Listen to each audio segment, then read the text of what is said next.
Good morning, everyone, and welcome to our Bible study from the Plainfield Christian Science Church Independent, located in Plainfield, New Jersey, in the United States of America. This morning is Saturday, February 4th, 2017. Our moderator is Linda from Pennsylvania. Go ahead, Linda. Morning. I'm going to start by reading a selection from Miscellaneous Writings by Mary Baker Eddy. Teachers must conform strictly to the rules of divine science announced in the Bible and their textbook, Science and Health, with Key to the Scriptures. They must themselves practice and teach others to practice the Hebrew Decalogue, the Sermon on the Mount, and the understanding and denunciation of these according to Christ. They must always have on armor and resist the foe within and without. They cannot arm too thoroughly against original sin, appearing in its myriad forms, passion, appetites, hatred, revenge, and all the etc. of evil. Christian scientists cannot watch too sedulously, or bar their doors too closely, or pray to God too fervently for the deliverance from the claims of evil. Thus doing, scientists will silence evil suggestions, uncover their methods, and stop their hidden influence upon the lives of mortals.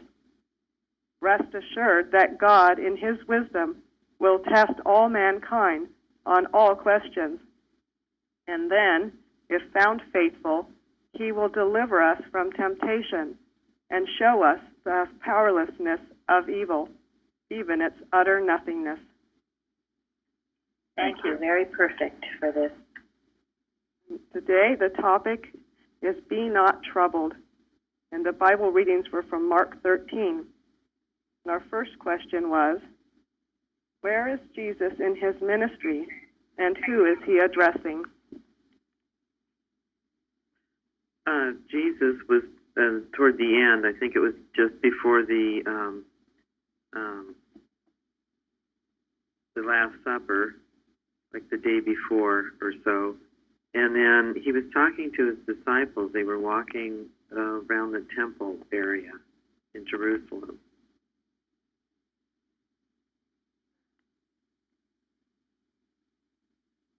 And actually, on number 3, they named 4 of them. Does anyone know who the 4 are?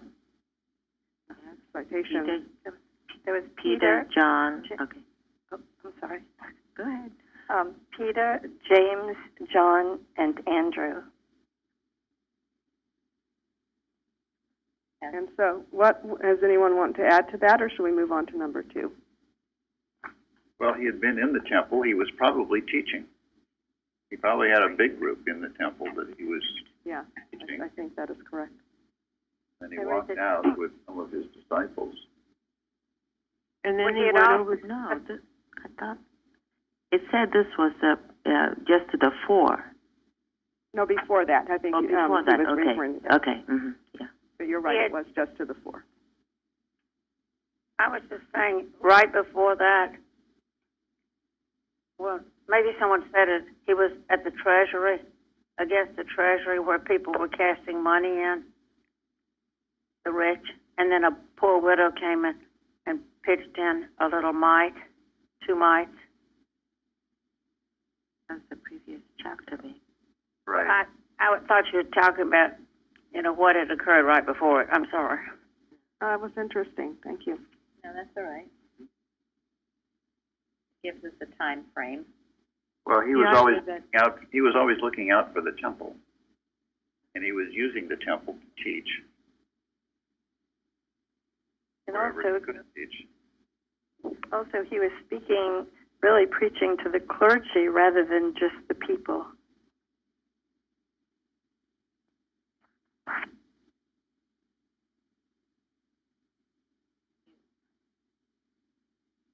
Then I read that he did take the 12 over to the Mount of Olives because he delivered what we're going to talk about next. He was over there. Yes, and that had a view of everything to look down on it all, including the temple. Okay, so when he's with the four, what were they admiring? What were the disciples admiring? The temple and all the buildings and the stones. They were admiring the architecture. Yeah. Splendid temple. Evidently, this temple was really quite magnificent. And you think about all the money and resources that were spent on this building, this temple, and as magnificent as it was. I heard it had white marble and gold. Right. And the Silver. stones were huge. Sorry, go ahead. I said silver. Yeah, they said the stones, massive stones, quarried blocks of limestone, so big they were 50 feet wide, 25 feet high, 15 feet deep, that a modern crane could not even lift them. And the modern archaeologists don't know how these stones were cut, transported, and placed with such precision. They didn't even need mortar. It was a huge, magnificent temple, yes, with gold and white marble. They said it was blinding when the sun would shine on it. And it had been used for a long, long time. It's a site for 1,000 years. And Herod the Great was the one who had made it so magnificent. And yet after that, it only survived, what, 7 years? 7 years. I thought that was a very interesting point. It took them like 80 years to rebuild it, and 7 years later. So I thought that was a good reminder. Good reminder. We put our energy in. Right. It is the, I mean, Tom probably knows this, but the second temple, when it was, after it was built and then destroyed, they have now left the big wall in Jerusalem, which would give you some idea of the hugeness of it. Well, we know it was huge because even his disciples were admiring it, being distracted. They said the demise of it was, though, really was interesting because what I read, or one of the things I read, was that the Romans really hadn't intended to destroy that whole temple, but that the Jews had fought so fiercely, and I guess they had some other people come in within the temple to fight too, and it had been such a fierce battle that all the gold had been melted, and so it was just totally destroyed. And in order to get the gold, they had to remove all those huge rocks, and there was actually very, very little of it left. It had really been demolished. I think that the rebellion of the Jews against the Romans was the most successful one ever against the Romans, and that's why they went to that extreme to reduce everything to rubble so that it would set an example for everybody in the future. Yeah. Is Tom here? Tom, did you want to say anything about? Oh, I don't know. I was at the wall once. It was quite something. So it's very moving. So there is still a wall. Oh, yeah. Is that the prayer wall, or is that something else? It's just a wall, but since it's something that's remaining from the temple, that's where people go to pray. As if God was somehow mysteriously in the wall, right? I don't know, but yeah.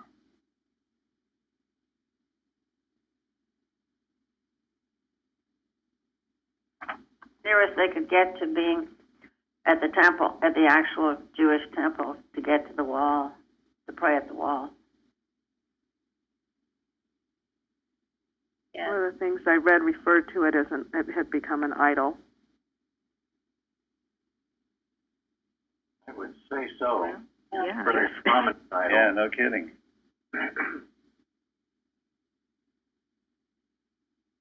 And that's what happens when the thing overtakes the symbol of it, symbol being the one God. It became a big, huge place of worship. And that's why we study in Science and Health over and over again that, it is in the Bible, you have to worship spiritually, not materially. This is a great example of that. That's why we had in our lesson the story of the woman. It says, you Jews say you go to Jerusalem to worship. We say we go to this mountain to worship. And Jesus pretty much drove the whole lesson home, neither here nor there, but in spirit and truth. That's the so-called place, not a literal place, or the state of mind we worship. Of course, God is everywhere.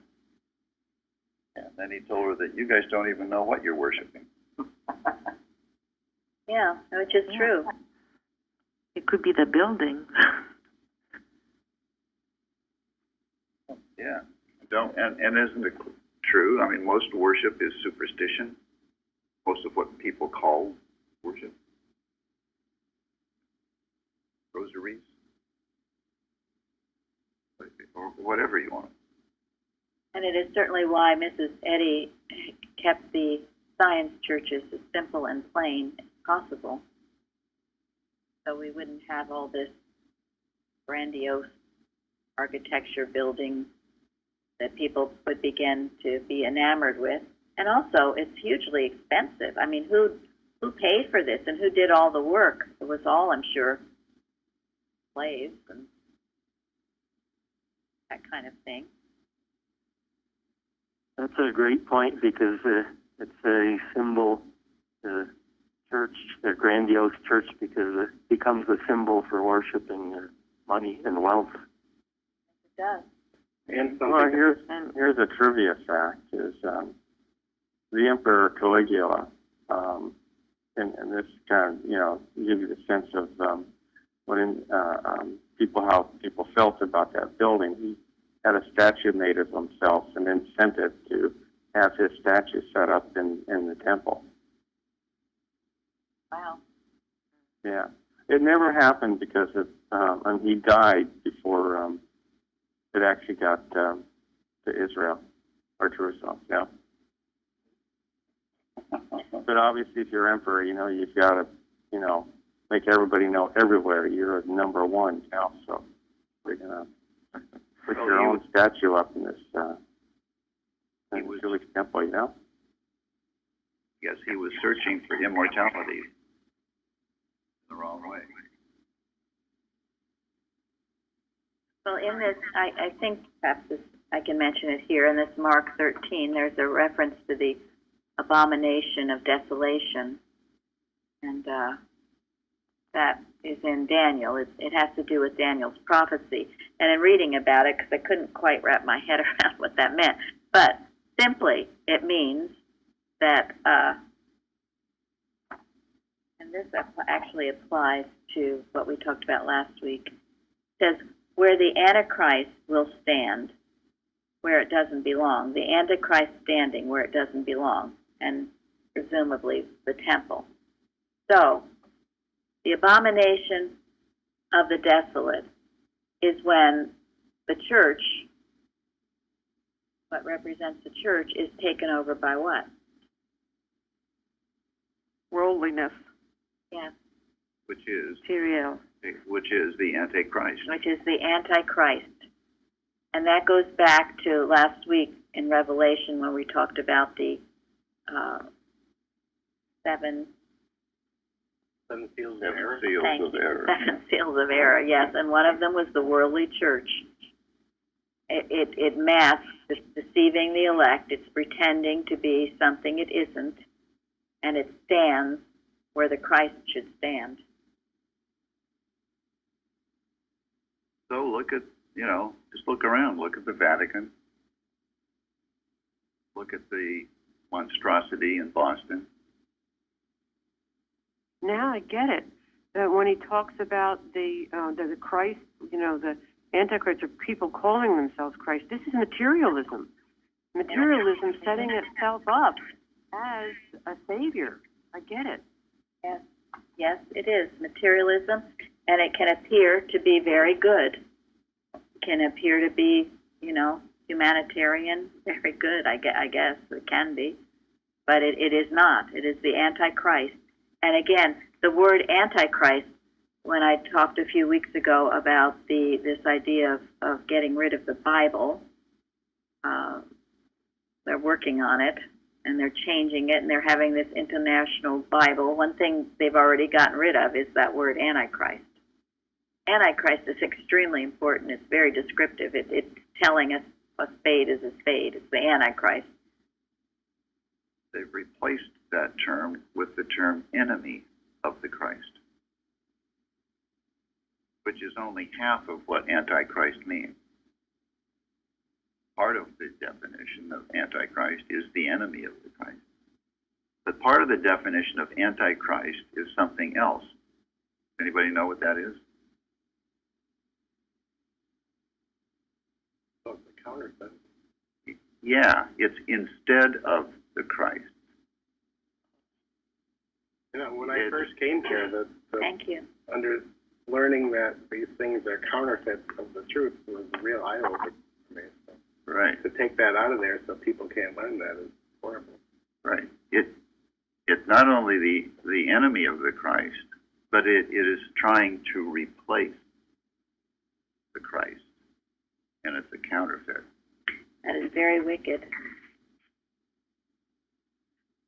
And this is how it would deceive the very elect. I was reading what Mike wrote on the forum today, and I felt the same way. This lesson is so timely right now because of everything that seems to be going on, and make us think that, the end world and all of that. But if we remain true to the Bible, to the Christ, to what we've been taught, we will be able to discern and know truly what is going on and bring in the millennium, the reign of Christ for 1,000 years. Not the reign of some super-duper government, but the reign of Christ. Because, again, it would try to counterfeit. We must be very wise. Go ahead. As I was reading about this, I read about the abomination of desolation too, found it a lot on it. It kind of felt a little overwhelming, but what I came across was one of the first ones that they make reference to. There was a real king who came and did some horrible things in the temple, just really defied everything and did everything against the Jewish, what was sacred and important to them, and then made them accept his standards and cult traditions and by law. And what I really got from it was that it's not here to just live alongside us, but to eradicate everything that this Christ idea stands for. And that shows you how dangerous it is. You may come in pleasing form, and it may appear that it wants to just live alongside you, but it really is intent is to destroy. Thank you. Mm-hmm. Absolutely right. Mm-hmm. That's a a huge idea because so many people perceive, well, we can tolerate it, we can go along with it, it doesn't appear that bad, without realizing that what they're looking at is adamantly opposed to and will violently fight against if given the opportunity. And it's just watching and waiting for that time. And I suppose if it's not fighting you, you must be going along with it. It's not until you stand up to it that it then comes out in its true colors, is at least what I have found. Yes, absolutely. It'll just be fine until you stand up to it, and then its claws come out. As far as changing the Bible, I mean, there's many Christian scientists who are kind and wonderful people, but by following the board of directors line, that's the Antichrist if I ever saw it. That goes for most other Christianities that are masquerading as what people have in the past and the present done in the name of Christ is just an abomination. You're absolutely right, Mike. That's true. That's true. Yeah. The fact that there are hundreds of so-called Christian sects shows that most of them don't have it right. I think that's why the watching within is important. It's not always from the out there. Oh, it is. Absolutely. And a lot of these things, I mean, there's no secret about what they're trying to do, and they've this Antichrist said it will take us from within, not from without. I'm going to mention, because I think it's important, and I haven't talked about it in a long time. I did a few years ago, but a few years ago, someone contacted me from Texas who was I guess, for lack of a better word, perhaps a disciple of Augusta Stetson, someone who believed that she was wrongly mistreated by the BOD.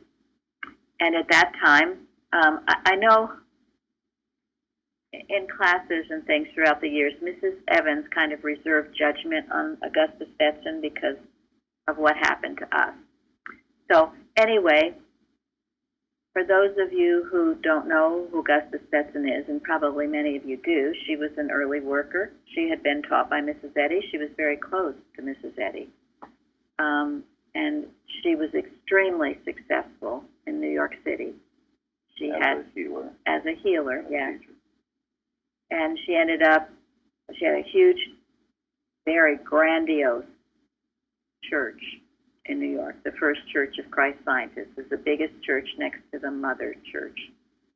And Mrs. Eddy sent her to New York to start a church, right? Yes, and I'm going to read that to you. What I was going to say, this woman sent me all the books that are written about and by Augusta Stetson, which I was very grateful for. One of them that I'm going to quote from, and it's a very interesting book. It's called Augusta E. Stetson, Apostle to the World, by Gail M. Weatherby. And it just so happened that more recently, the son of Gail Weatherby has come to our services a few times.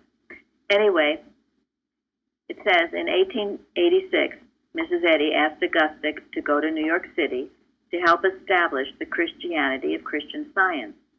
She added, "There will be plenty of people who will attempt to work in Christian Science, but will only pervert it. And the result will be mental relief on a material basis and faith cure. I want the Christianity of Christian Science established." So this is what Mrs. Eddy asked Augusta Stetson to do, because she trusted her, because she was such a good healer and had had such great results in her work. So then later, and this goes along too, because we haven't gotten there yet, but as you know, in this Mark 13, Jesus, what does he prophesy about the temple? Time will come when not one stone will be left on top of another. Yes. Yes.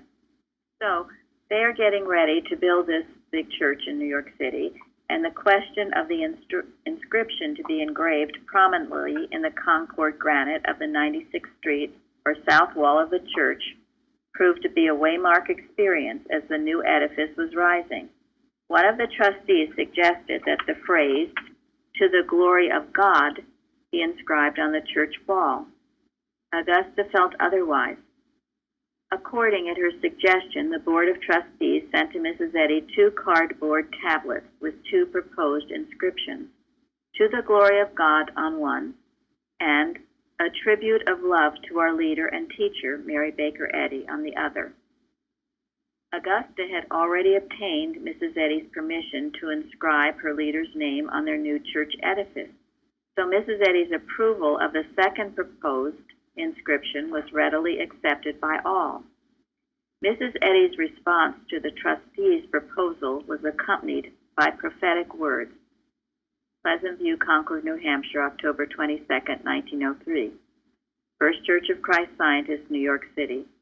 My beloved brethren, what if your church edifice in the far future be desecrated and used by others? Then your inscription "to the glory of God" would be a stumbling block. I advise you not to engrave that assertion on stone, but write it in your hearts and demonstrate it in your glorious lives. Let it be at present a silent desire and God will reward the prayer. A declaration before a preparation of the heart is a hindrance to advancement. The scriptures say the preparation of the heart and the answer of the tongue is from the Lord. Believe me, dear ones, that I am writing this from a heart overflowing with love for you and with an earnest prayer for your prosperity. As ever yours lovingly, Mary B. G. Eddy. Now, do you know what happened to that church? Well, I can tell you from my own experience a few years back, I was staying at a place across the street, and I went over to the church with my husband, and they were preparing, the whole main church is used for catering, and they were preparing for a big banquet that was going to be held in the big church. And they said, well, there's still Christian Science people that come down in the basement.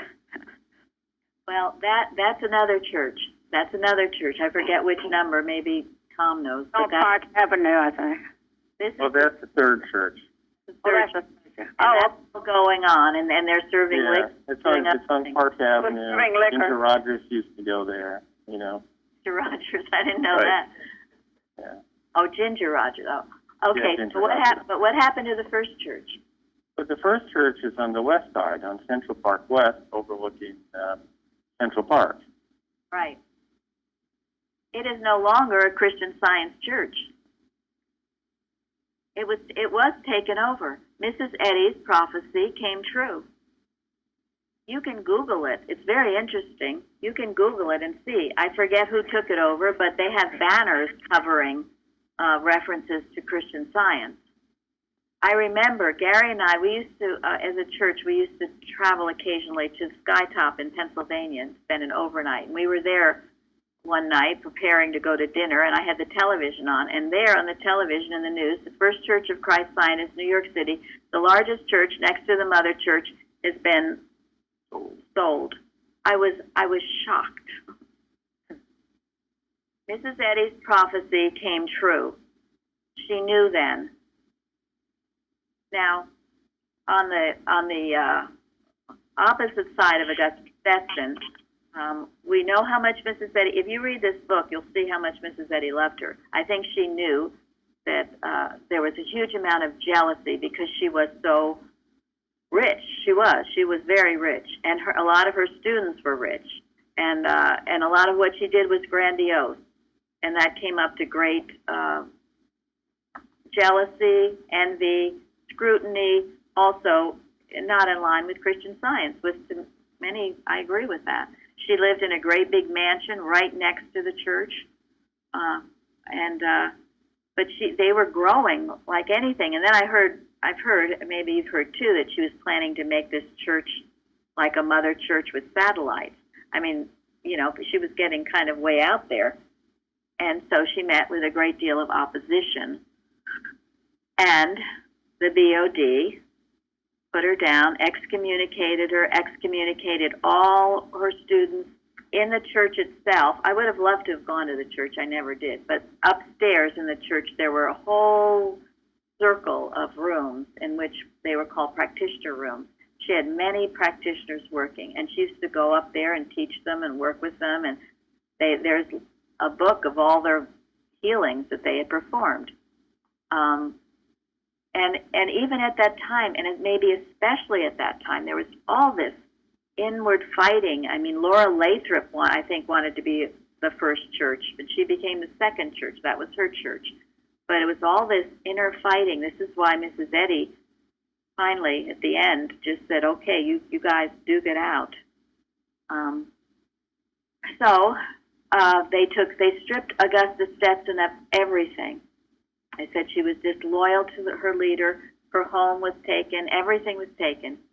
She did not stop. She continued with a radio program, and she had a big choir, and they sang and they read Mrs. Eddy's works. She was also very active in politics of the day. America, patriotism. She was very concerned about what was happening to our country. So she continued in that respect, but they totally stripped her of everything. And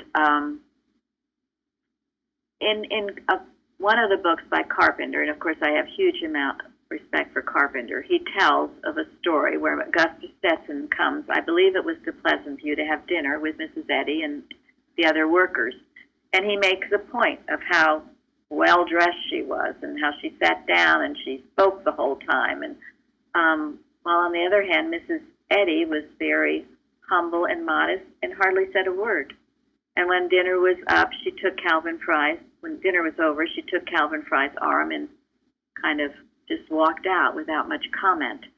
But the implication there was Mrs. Stetson was, in a way, getting way too big for her britches, which is why she was attacked so strongly, of course. I think there was a great fear that she was going to take Mrs. Eddy's place because this was toward the end of Mrs. Eddy's life. Yes, there was. And if you read this, you will get the impression that maybe that's what Mrs. Eddy wanted, a spiritual organization. But you see, with all the grandiose, my understanding, the church had, again, marble and gold in the church. It took a huge amount of money to build that church. And she went through, Augustus Stetson, they took her to court. She went through, she had her patients testifying. It was a whole big deal. And this was the turn of the century, and not long afterwards came the great litigation. But this is something interesting. This is also in the book, someone who was commenting about the Christian Science movement at that time. He says, I'm not a member of any church organization, though I've been a student of Christian Science for 10 years, and I speak with authority as I am entirely conversant with this controversy. That's the controversy with Augustus Stetson.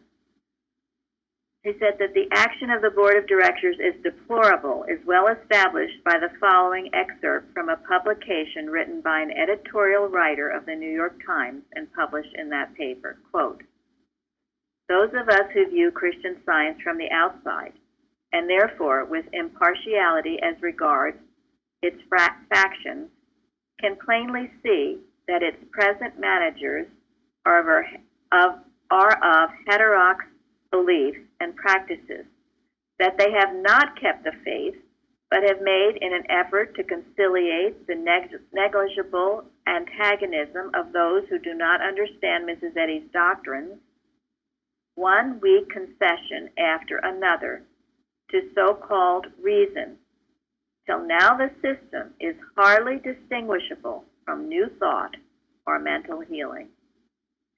That this is the case has been the growing conviction of all those who possess a clear understanding of Mrs. Eddy's teaching, for to them not to apprehend it would be impossible.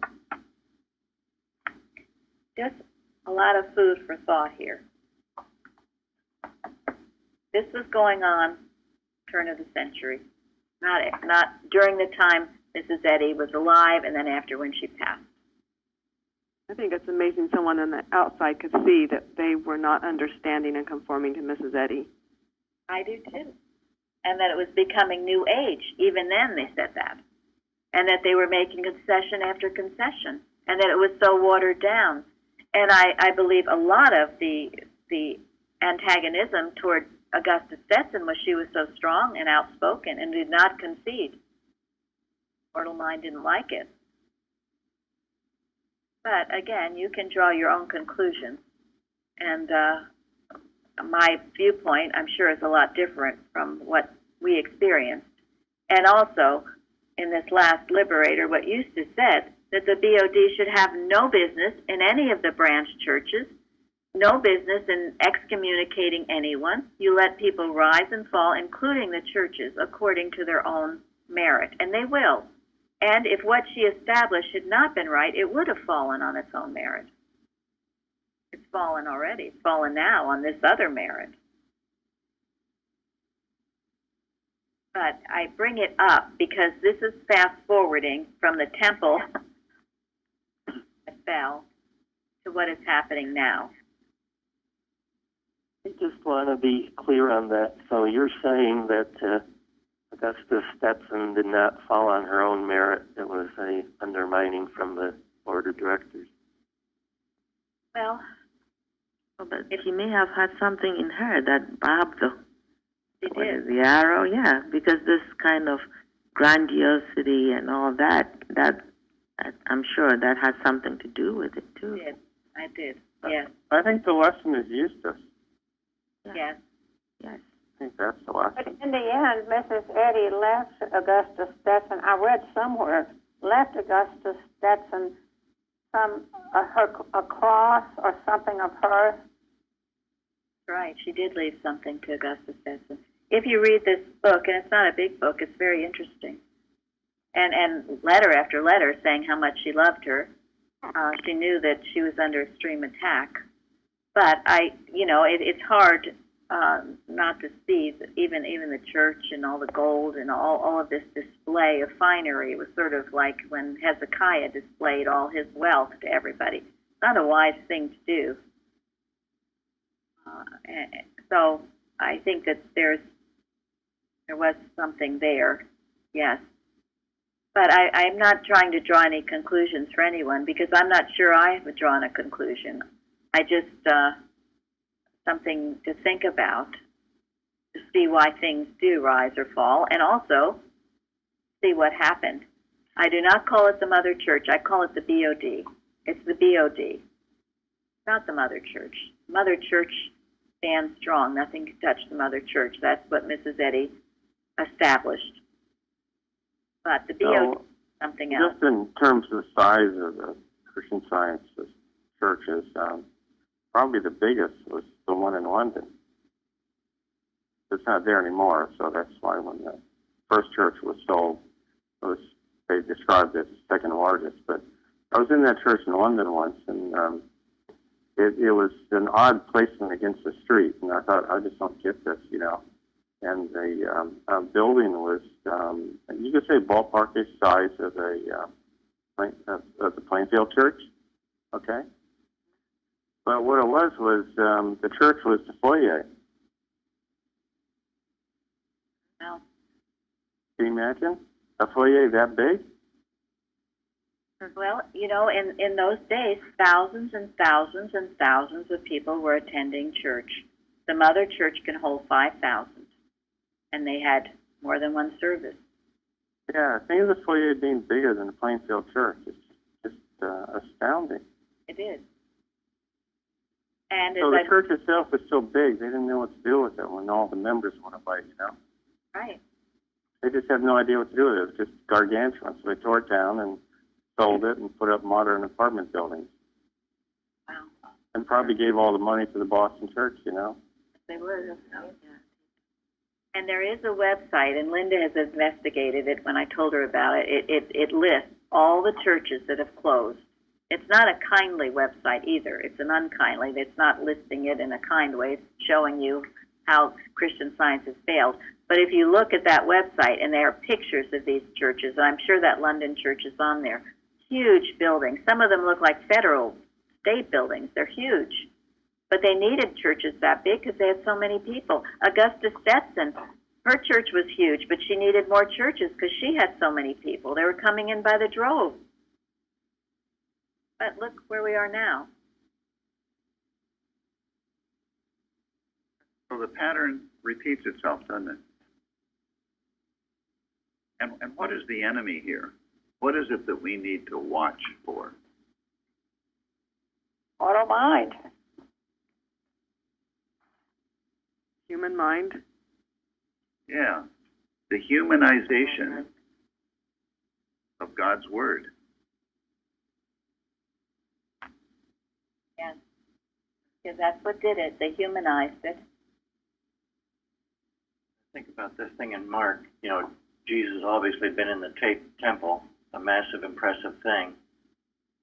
And then he knew that the point is that error does fall on its lack of merit, and it does happen. Error does have an end. It self-destroys. It's the only thing it can do. But when it looks so impressive, so full of people, and so grandiose, Jesus read the spirit of it and could see that they had rejected him and his message. So what kind of future could that possibly have, even though outwardly it appeared so great?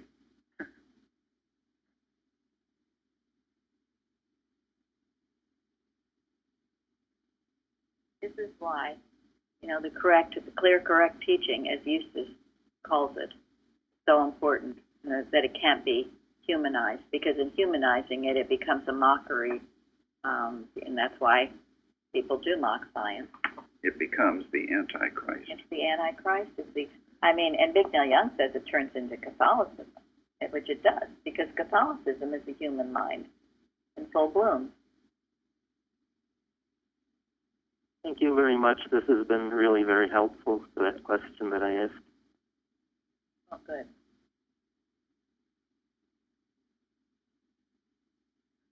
So this makes us wiser. We're wise as serpents and harmless as doves.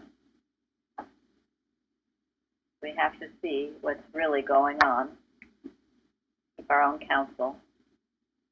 Certainly don't listen to the news.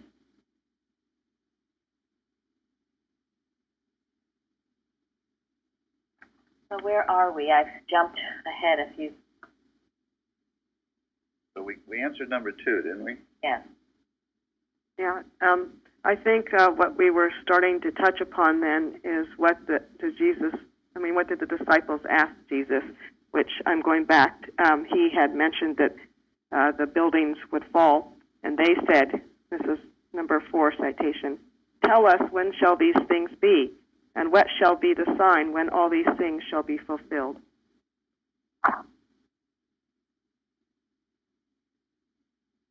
And what did they really want to know, and what became of this question?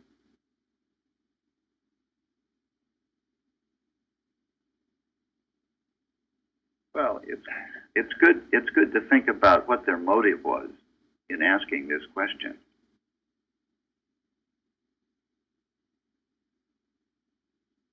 They wanted to know when all this destruction and war and stuff was going to happen, right? When their security will be in jeopardy, maybe. Yeah, were they looking forward to this?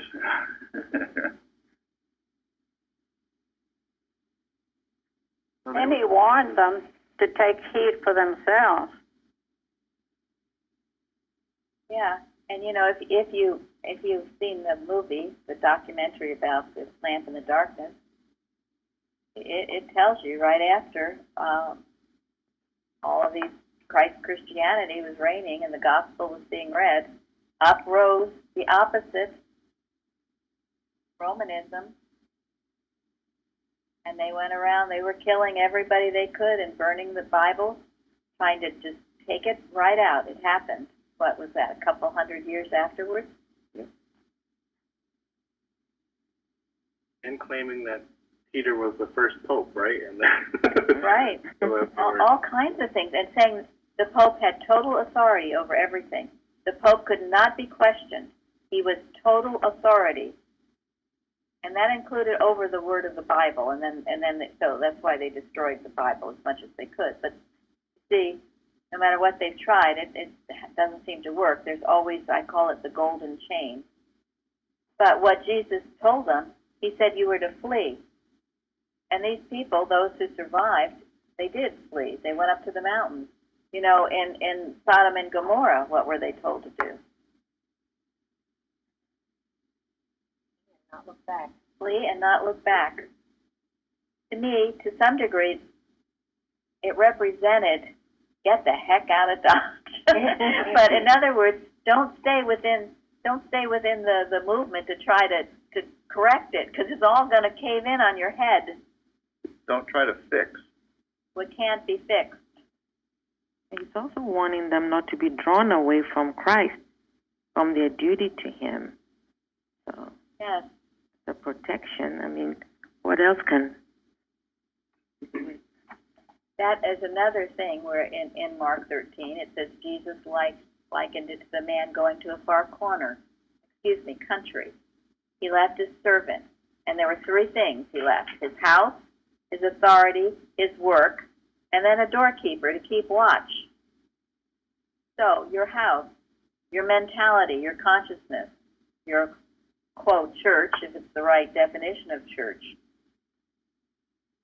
the authority of Christ to rebuke error, the rules, the principles, the laws you've learned from the Bible and now Science and Health. And your work. You keep working, you keep at it. You want to how to survive these times? This is the guide how to survive it. And then finally, you keep a doorkeeper to keep watch, which is what we're doing. This is what you do. You know, I read that because people, oh my gosh, they go crazy over this chapter, don't they? I mean, they're building, what are they called, bunkers? You know, all kinds of... They call them end-time bunkers, yeah. Yeah, all this stuff to survive the, well, you know, you get into that, there's no end how you're going to protect yourself. Except the only way you can protect yourself, the only security there is in divine science. So, instead of going there, which is endless fear, no, this is a call for obedience. In these ways, your house, keep your consciousness right with God. Your authority, you keep that authority of Christ to rebuke the error. Not make concessions to the error. Not let it invade your thinking as it is invaded with the BOD. And then your work. You keep focused on what your work you have to do for God, which is what we're all doing here. And then, of course, the watching. That's how you handle this time. And if you do that, you will be handling it well. You will be obeying Christ's commands as to how to handle it, and not to freak out with fear. I mean, it was a while ago they were predicting the end of the earth. I remember, Carol, we were talking about in our Liberator, we had some articles which there is no end. There's an end of materiality. The other thing is to study, because Mrs. Eddy addresses it starting on page 996 in Science and Health. You should all be well familiar with that. She speaks entirely to this Mark 13. And she says, during this final conflict, wicked minds will endeavor to find means by which to accomplish more evil. But those who discern Christian Science will hold crime in check. They will aid in the ejection of error. They will maintain law and order and cheerfully await the certainty of ultimate perfection. Remember that. So if you've lost your cheerfulness, then you've got to get back to your science. Study those pages. And they're interpreting Mark 13 for us.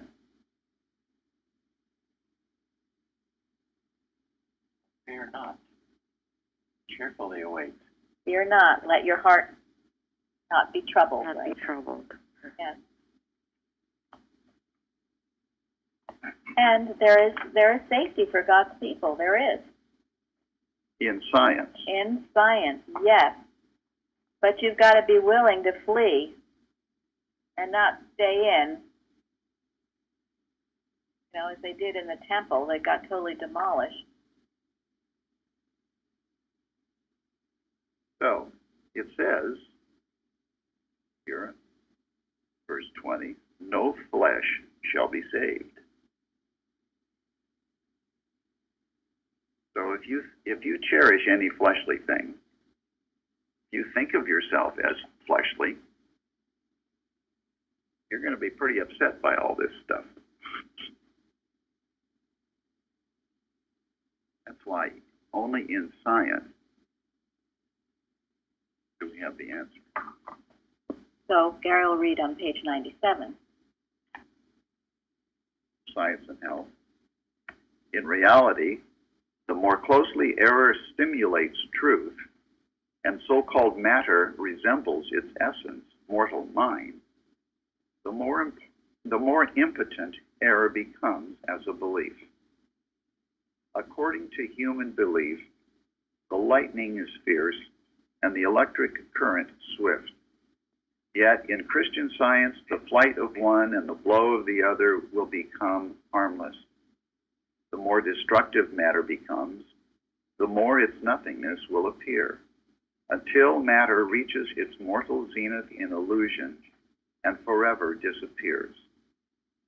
The nearer a false belief approaches truth, without passing the boundary where, having been destroyed by divine love, it ceases to be even an illusion, the riper it becomes for destruction.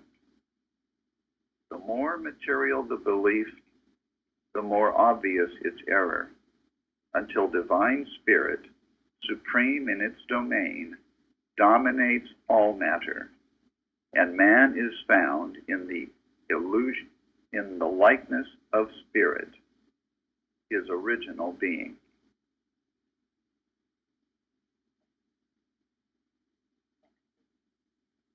Then she goes on and writes, the broadest facts array the most falsities against themselves, for they bring error from under cover.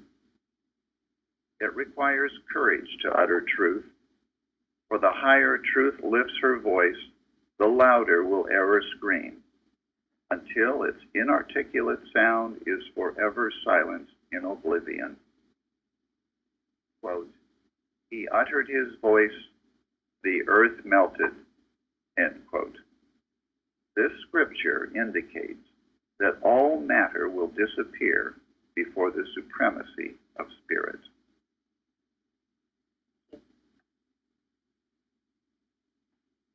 This is all that's going on, and it's nothing to fear, something good to rejoice in. As error must be exposed before it can be destroyed. And as she also tells us, why stand aghast at nothing? In the meantime, our watching is hugely important. She said this is the most important thing we can do, and we will be held accountable for not doing it if we don't. And in doing that, we can protect the innocent. There are many innocent people involved who don't deserve to suffer. In the meantime, we will know any malicious minds will suffer. Yes, they will. It will go back on them. They will destroy themselves, a lake of fire and a night without a star. We are not nice to error. I found this interesting, too, when I was reading in the commentary. This was written in September 6th of 1941. A journalist, his name was Clark Beach, he said, the Japanese attack on Hawaii is regarded as the most unlikely thing in the world, with one chance in a million of being successful. So then what happened in December? This was 3 months before Pearl Harbor. Think about that. They also said the Titanic was unsinkable. It did. Right. This is the devil putting people to sleep. Everything is fine. Go back to sleep. That is what the devil speaks.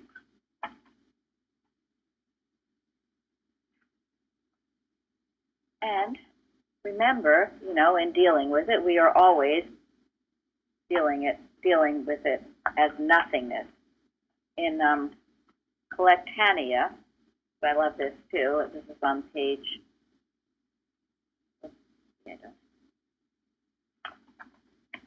Yes, it's on page 15 in the addenda of Collectania. Mrs. Eddy says, to make too little of error is to ignore, evade, endure, excuse, and conceal it. To make too much of error is to love, hate, fear, honor, and drive it.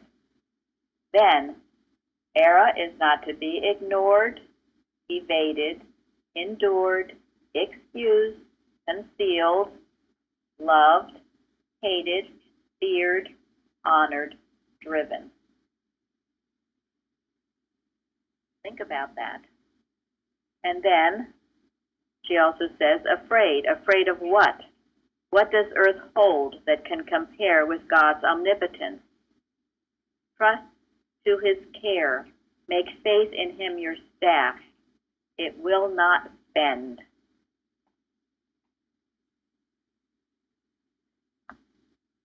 So this is how we keep watching, keep handling, knowing it's utter nothingness, not to be impressed. And as you've noticed, Jeremy has on our website carousel almost all the time a letter sent to Mr. Frederick Dixon, which also talks about these latter days and the importance of staying awake and not be a nicey-nice or do-goody. Sword in hand, tool in the other. That gets us to number 4, doesn't it, Linda? Yes, it does. What did he say? And then I just want to read that one line, which is 37. And what I say unto you, I say unto all, watch.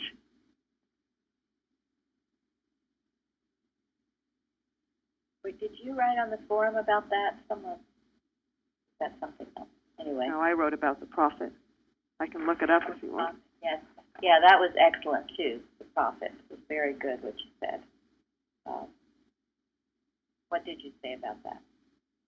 Well, this lesson was so profound for me because it opened my eyes to a greater sense of what prophet really means. And I think being at this church has made a big difference, too, because it's really speaking from the heart of God. And it does sound like prophecy sometimes because if you don't obey, this is going to happen. And it's not that it has to happen necessarily, but if you're not obeying, then there's an end to error.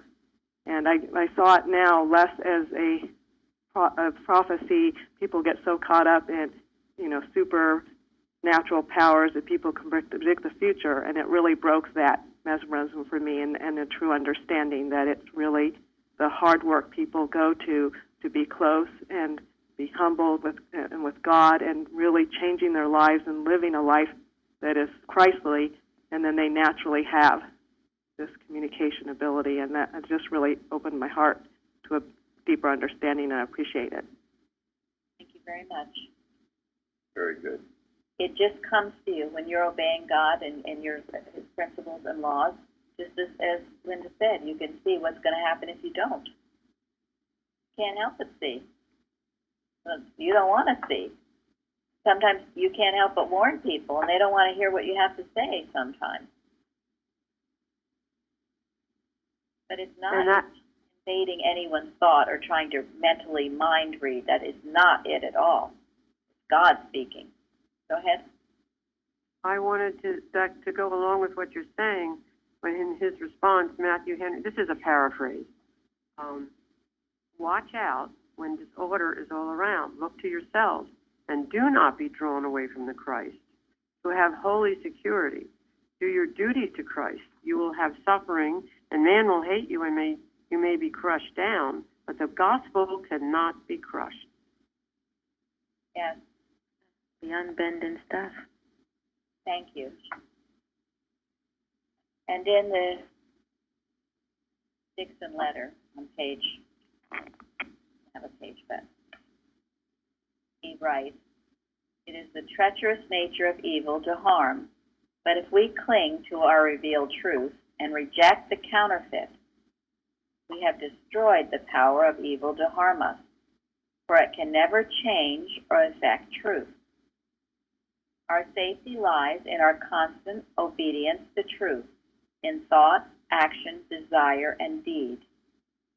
This is the rejection of the evil which counterfeits the truth. We cannot fight it as something. We reject it as nothing because of the allness of God."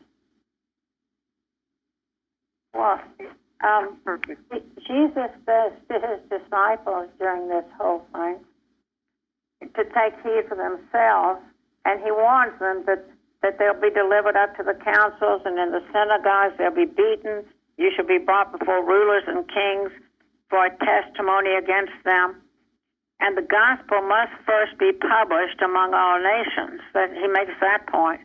But when they shall lead you and deliver you up, take no thought.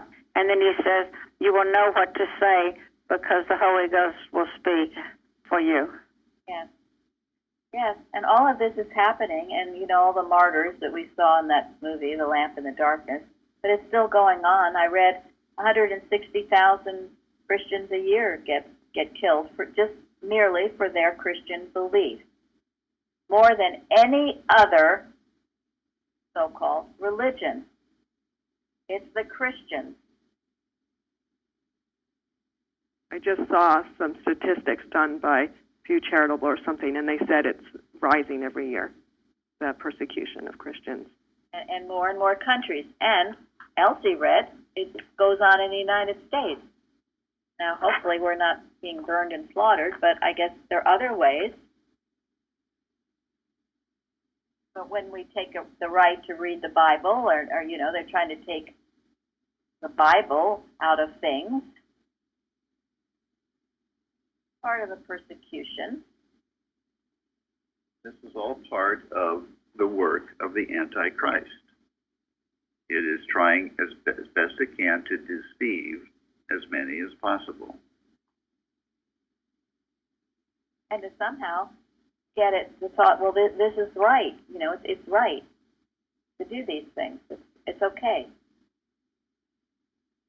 The interesting thing, too, is that truth Christian Science is more abused than any. Maybe it might not look as a physical thing, but it's amazing how other Christian sects are so violently opposed to concept of Christian Science. And I think in Psalm 91 is very helpful to me of one standing with all falling on the right and on the left. So that means when you stick with the truth of Christian Science, God and Christ and Mary Baker Eddy, Plainfield, that you can flee God any place without even moving a foot. Yeah, and what is the attack coming from? The Antichrist. It's the human mind. It's the mortal so-called mind. It's the belief that there is a mind other than God. That is what is attacking Christianity. That is what is attacking, as you said, to an even greater extent, Christian Science. Because Christian Science shows the depravity, the nothingness of that so-called human mortal mind.